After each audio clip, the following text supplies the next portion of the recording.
When Srila Prabhupada was asked what his favorite verse was, he replied that this was his favorite verse. Which might seem surprising, seeing as there are so many beautiful verses describing the form, qualities and pastimes of Krishna. But practically, this verse summarizes the whole of Prabhupada's preaching mission. To establish dharma, religious principles in the world. And not just any sectarian dogma, but to establish the real purpose of religious principles, which is not for sense gratification, but which is not for sense gratification, but which is for attaining the ultimate goal of life, which is Krishna, love of Krishna. So Prabhupada explained this word apavarga. The word pavarga literally refers to a series of consonants in the Sanskrit alphabet. The Sanskrit alphabet is arranged in groups of 5 phonetically, those which are similar phonetically. So the pavarga are the 5 syllables or 5 consonants beginning with pa, namely pa, pa, ba, bha and ma. Pa, pa, ba, bha, and how do you say and in Croatian? I. Okay, so it's pa, pa, ba, bha, I, ma. So these 5 syllables represent 5 principles of material life. The first symptom, pa, means parishram, which means hard work. Everyone in this material world has to work hard. This verse that we're reading from Bhagavatam today describes about sense gratification. But to get sense gratification, you have to work hard, which is not fun. People have come here, so many people are driving around on their holiday, wanting to have fun. There's no fun in working hard. When they get their holiday, they don't protest. No, why? I want to work in the factory. Don't give me any holiday. I want to work in the factory more. No one protests. They want to escape from parishram, hard work. And what comes after hard work is pa, sometimes pronounced fa, fena, which means foam. Just like you see the horse, they work hard, they're pulling the cart, and the foam comes from their mouth. This represents exhaustion. It's simply you're working hard, and you get exhausted. And what is the result of all this? What do you gain from this? That is described in the next word, vyatata, which means it's all a useless waste of time.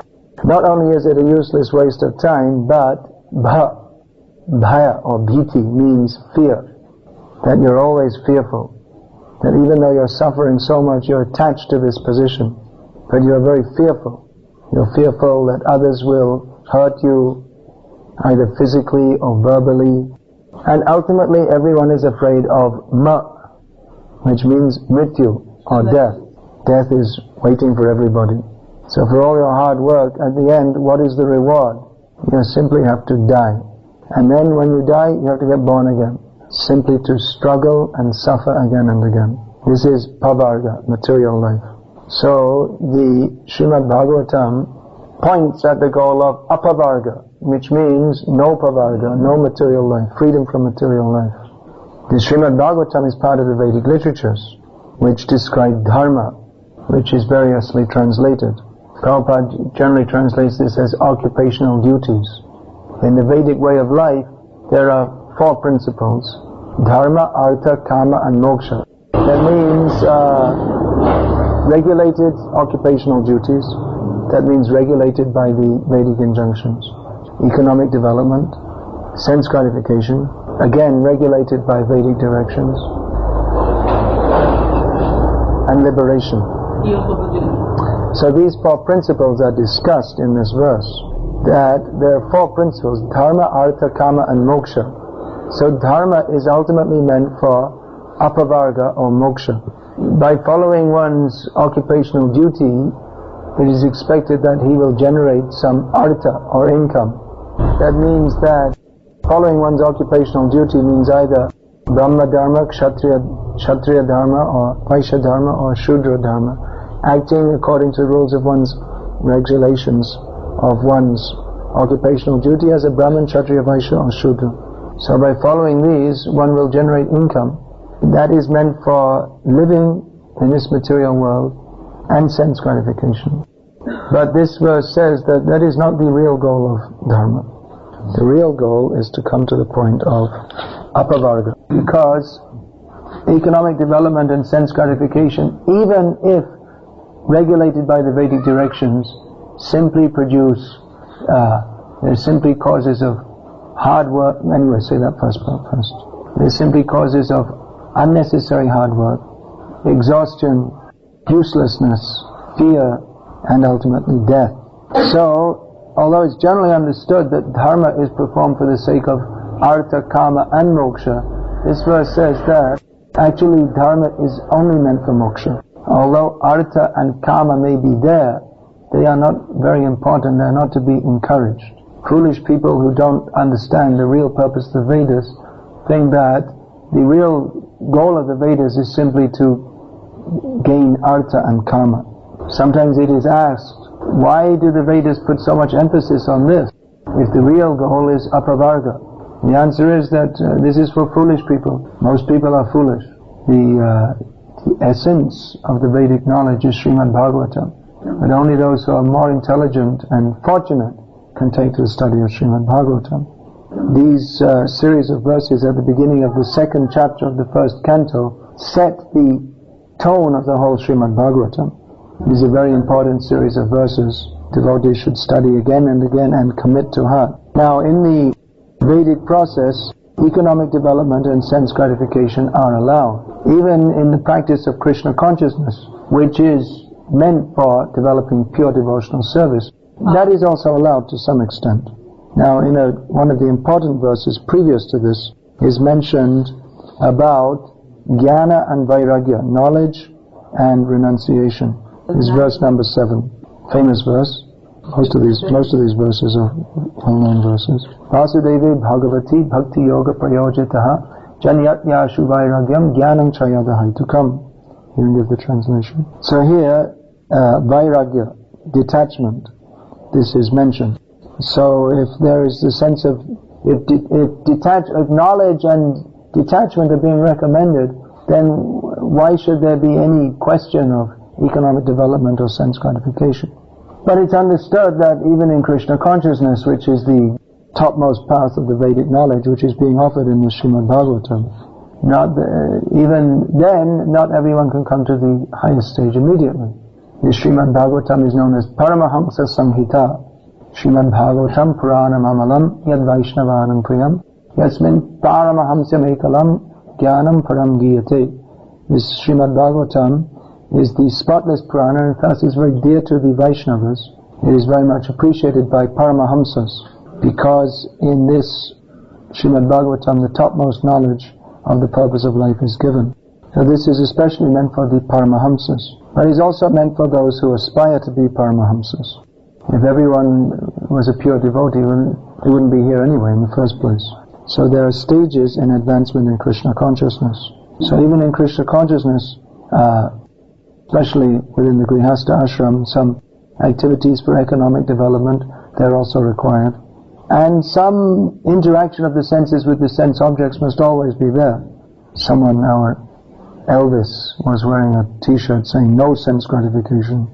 It's a very strong declaration. So some sense gratification is allowed in Krishna consciousness. Not exactly sense gratification in the way of the karmis, but it's not even recommended that everyone just become absolutely renounced. We read about the Goswamis, Nidrahara Vihara Kadi Vijjito. They practically gave up all eating and sleeping. Takva Turnamashesha Mandalapati Shrenim Sada Tuchavat. They gave up their association with highly aristocratic people as if it was absolutely insignificant, and lived very renounced lives as mendicants, with their only possessions were kupin and kanta, means their loincloth and some rag to cover them, some kind of ragged blanket. It's a kanta, means, what it actually means is that when your clothes become all full of holes, you don't throw them away, but you keep the rags and you sew them all together and make some kind of blanket. It's still common in the villages in Bengal. Don't waste anything. So if we preach that please join our Krishna conscious movement and we will give you this much buttermilk every 2 days. There'll be no one to preach anyway, and no one will want to join either. Sometimes some of our devotees used to follow severe austerities and become very thin. Prabhupada would chastise them. Why are you so thin? If people see you're so thin, they'll think our movement is very austere. They won't want to join. So we don't say that you live an absolutely austere life. But whatever interaction of the senses with their objects may be there, that should be dovetailed in Krishna's service. We don't say don't eat nice food. In fact, we have the best food in the universe. At least our feasts are famous. That's why it may be very difficult for someone to leave, even if they leave Krishna consciousness, to leave fully, because it's very difficult to give up prasadam. So we don't say no sense gratification, not exactly like that. That may, in the fully advanced stage of Krishna consciousness, one doesn't even think of sense gratification. But in the stage of the sadhana dasha, then little bit is allowed, but that also in the service of Krishna. So that it's not exactly sense gratification in the way that the karmis think of it. I saw another t-shirt, no meat eating, no gambling, no sex, no intoxication. Once Prabhupada was taking the initiation vows from one devotee. So the devotee said, no meat eating, no gambling, no sex. Prabhupada said, no, not no sex, no illicit sex. We don't say no sex. This is revolutionary for a sannyasi, and even to allow that. But that is allowed, again, only in Krishna consciousness. That means no illicit sex. Dharma viruddha buddheshu kamosmi bharatarshava. In Gita, Lord Krishna says that sex life which is not against religious principles, that is a representation of me. However, that is not the ultimate goal. It is the ultimate goal of the materialistic people to so-called enjoy sense gratification, culminating in sex life. But as a result, they simply get hard work, exhaustion, and uselessness means disappointment, frustration, constant fear and anxiety, and death. And that death is not a release. Death means you simply go to suffer in another situation. Punarapi jananam, punarapi maranam, punarapi janani jatareshainam. This is material life. Born again, die again. Born again, die again. Born again, die again. In youth, people tend to be idealistic, hopeful. How wonderful is life. Let us enjoy. You see at the wedding, they're all smiling, everything is so wonderful. But by old age, they're worn out, just waiting to die. But for a devotee, actually, there's no old age. Devotee also works hard for Krishna. In fact, a devotee works harder than other people. Sometimes people ask us, why don't you get a job? I say, well, sir, I'm already working from 4 o'clock in the morning till 10 o'clock at night. I don't really have much time for a job. But they don't consider this hard work to be very useful because you don't get money for sense gratification. And furthermore, devotees are always smiling and happy. They ask, why can't you be like normal people? What is always smiling and being happy all the time? Why don't you suffer like us? You should work hard and do a job and be a normal person. So devotees are working, but it's not like work, it's play, it's fun. And they don't become exhausted. They become more and more enlivened in the service of Krishna. That's why you see, Prabhupada moved among us, an old man, it seems. Prabhupada moved among us apparently like an old man. But we never thought of him as an old man, because he had more energy and enthusiasm than all of us put together. Really, it's amazing that, you see, physically Prabhupada was quite short, and he often had these huge secretaries around him like Brahmananda, Harikesh Maharaj, just, like this, and Brahmananda was also like this. But when Prabhupada was walking on a morning walk, all these young men, like supposed to be grandson's age, with legs twice as long as him, they'd all be running along trying to keep up. He lives in this world, but his consciousness is absorbed in the spiritual world, Krishna. And he only lives in this world to give others knowledge of Krishna. This was Prabhupada's mission, to wake people up to the goal of life. That you don't have to work hard like an ass foaming at the mouth. That your real dharma is to love Krishna. That all this economic development that the world is crazy about, it's all useless. Economic development is required, but Yavat artha prayojanam, just as much as you need. Just like sometimes the politicians in India, at the time of election, they speak about roti kapra makan, means food, clothing and shelter. If you want to buy something, if you want to eat, you have to drive to some store and buy something. Then a refrigerator is a necessity. Otherwise you have to go to the shop every day. And TV is a necessity, because people are so dull-headed, they have nothing else to do. So all these things become necessities, artificial necessities. So you have to simply work harder and harder and harder to produce these things and then earn money to purchase them. The idea was we'll produce all these machines to make life easier, then we can have more time for enjoying sense gratification. But then to get all these things, you have to spend so much money. And then you remain in debt for your whole life. Most people, and at least in the Western countries, they're in debt. They have to spend their whole life paying off for their house and their car and everything they buy on credit. So they bond themselves like slaves to a life of hard work. Even their so-called sense gratification, they don't know how to enjoy and be happy. You see all these people driving around here in Croatia for their holiday. Look at their faces. See if they're happy. They've worked hard all year, and now they've driven all the way from Germany or somewhere. And are they happy? They look bored, frustrated, but they don't know anything else what to do. They just, what is that called? Gadalikanyai, that's called. Just like sheep. They follow one sheep. If you push one sheep through the gate, then all the others will follow. So they think normal life is work hard, watch TV, drink some alcohol, have sex, go on holiday, and this is how we live our lives. And they presume they're happy, because within society and on TV it's advertised that you should be happy if you do these things. So they say, yes, I have a car, yes, I have a job, yes, I go on holiday to Croatia, yes, I must be happy. But they don't go deep into their hearts and see, are you actually happy?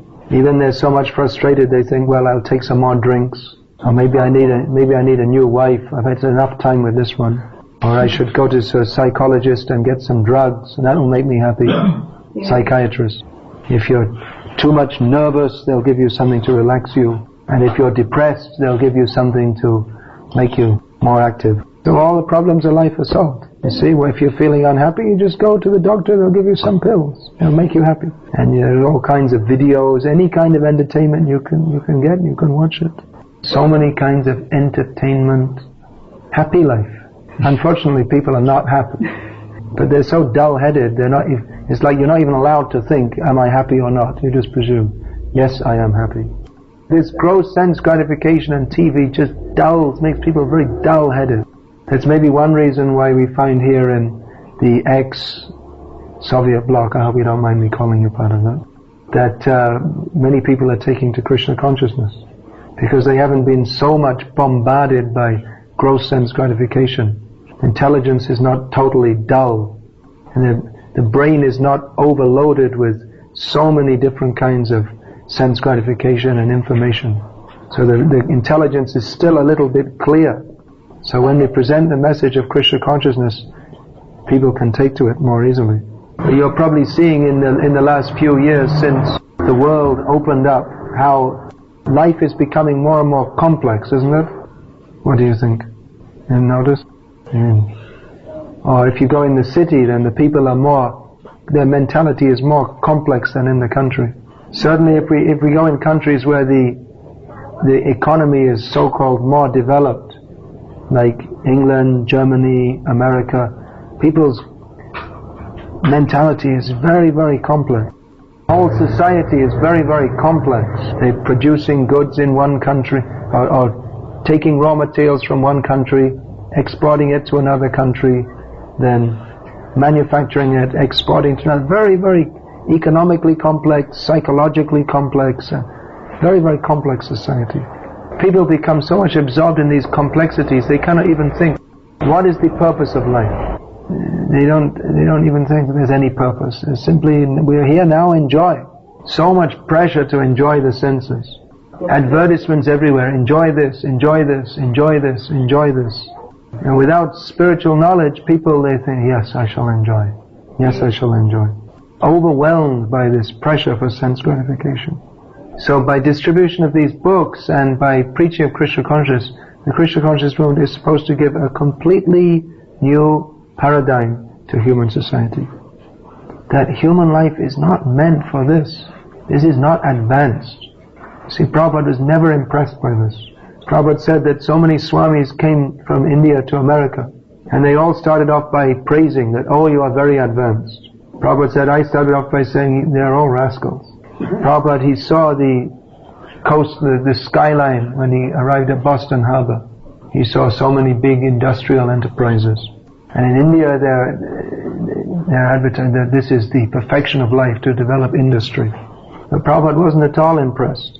He said that he wrote his poem that this whole society is simply covered by the lower modes of nature. How can I awaken their interest in Krishna? So really our movement is a revolutionary movement. That it's supposed to bring a completely different way of looking at the world into the human society. People can't understand our movement. They call it a sect, whatever that's supposed to mean. Generally means something which is strange and bad, and people, they're not working hard to make money for sense gratification. There must be something wrong with them. But our propaganda is to awaken our people that actually there's something wrong with you. In the early days of the movement, so many people used to say, the Hare Krishna people are crazy.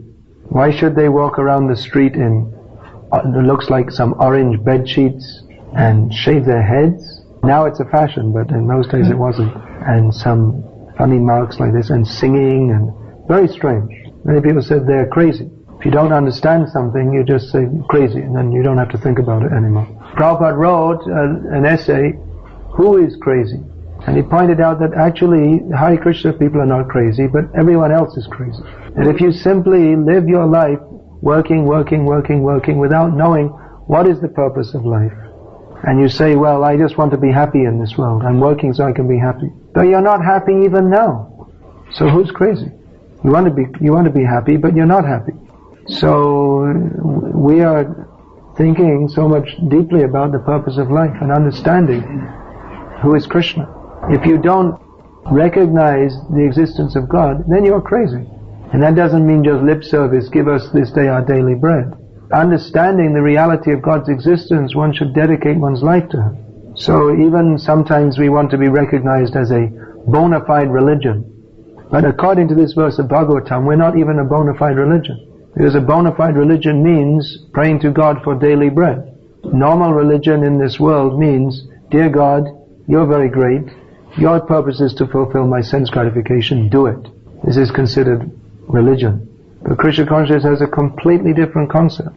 That we're not this body, that we're not meant for enjoying these bodies, that there is no enjoyment from the body anyway. That everything should be used in the service of Krishna, the transcendent Lord. So we're not a sect, whatever that means. And we're not a bona fide religion, whatever that means. This is the Krishna conscious movement. It's unique.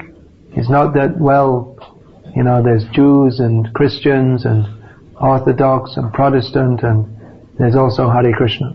Practically no one knows who is God.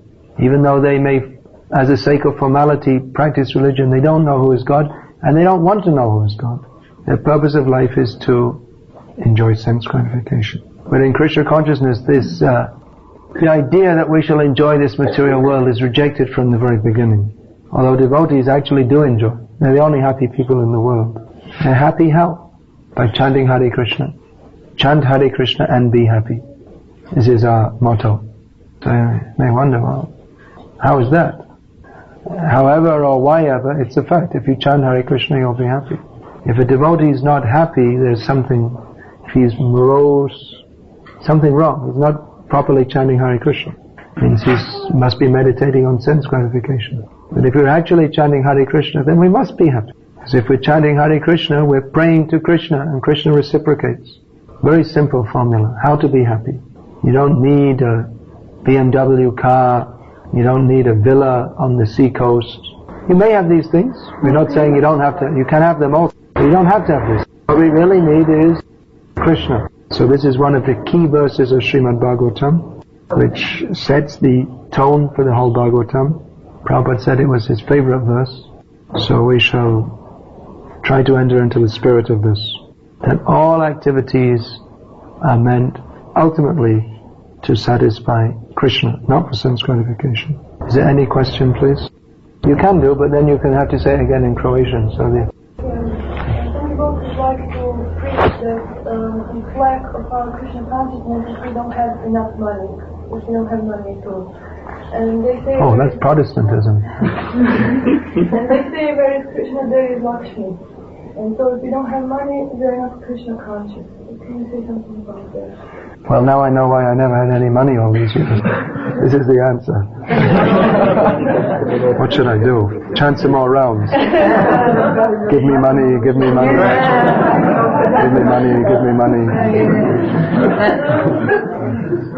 Yeah, this is Protestantism. That God helps those who help them. That God helps those who help themselves. Poverty is in Protestant religion. In some strains of Protestant religion, it's considered that if you work hard and you believe in God, God will bless you and you can enjoy this world with plenty of money. They built a big new church in Atlanta. It's the biggest church in Atlanta. Everyone knows Atlanta, right? Because they had the Olympic Games. Before no one heard of it, now everyone knows. So it's called the Prosperity Church. And the philosophy behind this, we say philosophy for want of a better word, is that if you pray to God, God will make you prosperous. So people come in and they preach that before I had so many debts and now I drive to church in a Mercedes. Now it may be that Krishna blesses his devotees with lots of Lakshmi. And generally, Prabhupada said that if we're preaching, then Krishna will generally bless us with all we need to preach. But on the other hand, if we think that our success is synonymous, success in Krishna consciousness is synonymous with money, then it's a somewhat strange mentality. This became very strong in some zones, some GBC zones in our movement at one point in time. So it was considered, we shall send all the devotees out to sell lots of paraphernalia and make lots of money and have very fancy temples with gold-plated doorknobs in the bathrooms. Yes? And this is the sign of our Krishna consciousness. So money may be there if Krishna so blesses. And it may not be also. That Krishna may give or may not give. But we can't judge a person's Krishna conscious. Maybe I'm saying this because maybe if I had gold buttons, I'd be preaching differently. But we find the symptoms of advancement in Krishna consciousness given in the Nectar of Devotion. That the devotee is very tolerant of material conditions. Kshantir avyarta kaladvam, doesn't like to waste time. You know, so many symptoms. He's always eager to glorify the Lord and His pastimes, attached to the holy names, likes to live in a holy place of the Lord's pastimes. He's always confident of receiving the Lord's mercy. So we don't find anywhere that it said that advancement in Krishna consciousness is measured by your bank balance. If devotees are blessed with Lakshmi to use in Krishna's service, they accept that as the blessing of Krishna. But they don't take it that we are more advanced than those who don't have money. And if devotees don't have much money, then anyway they go on chanting Hare Krishna. In preaching Krishna consciousness, organization is required. Lots of money is required. Prabhupada said that we can take all the money of the world. We know how to use it properly. Give us money, we'll build temples, we'll print books, we'll distribute prasadam. So yes, we want money. Chaitanya Mahaprabhu said, Nadhanam. I don't want money. That means he's teaching us for our personal selves, we don't want money. What do we need that? But for Krishna's service, we want all the money. However, if Krishna doesn't send it, then we'll chant Hare Krishna anyway. You have to be very careful. Money can be, see, if we're not fully Krishna conscious, if we become too much interested in acquiring money, then we can become polluted by that also. That's why Prabhupada's policy was, which he got from his own spiritual master, don't keep money. Don't build up big amounts of money in the bank. If you get money, spend it immediately. Print books, distribute prasadam. If you have extra money, print lots of books. And when you need money, you have to distribute the books. So that's a better policy. Any other question? You have mentioned quite a few times that television and the newspapers are garbage, and I'd like to ask one question regarding this. Because while doing military service, I've been listening to the conversation of two fellows there, and they were talking about our president of our state, and commenting that he has lost his hair as a result of chemotherapy. And since I didn't know the facts, I asked them what's wrong with him, does he have cancer? And then their reply was, how is it possible that you don't know these things, you're not interested in these things, it has been an open secret for 6 months, it has been written in the newspaper. You keep yourself isolated, you're not interested in politics, art, and film, and acting. Theater, whatever. All you want to speak about is Hare Krishna. In one sense, they're praising you. It's just like you find the demons, they blaspheme Krishna in the Srimad Bhagavatam, we find. But actually they're indirectly praising Krishna. So if they say you're not interested in politics, you're not interested in film, in sports, that's very good. Actually, you're right. I'm often saying that I'm warning against TV. But I don't think I was stressing so much on newspapers, because I quite regularly read them myself. At least, these last almost 2 months I've been traveling in places where I don't see English newspapers, so I haven't been reading them.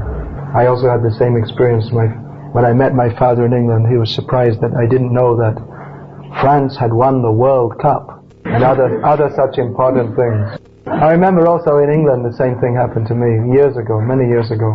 Someone was surprised that I didn't know the name of the Prime Minister. I never heard his name. So actually I do read the newspapers. When a newspaper is there, I'll have a quick look at it to see. There are often interesting things which you can relate to preaching. Just like if you want to talk about how degraded the modern society is. It kind of brings the subject to life if you just see the leader of the most powerful nation in the world is having sex with some woman his daughter's age, and everyone seems to think this is very nice.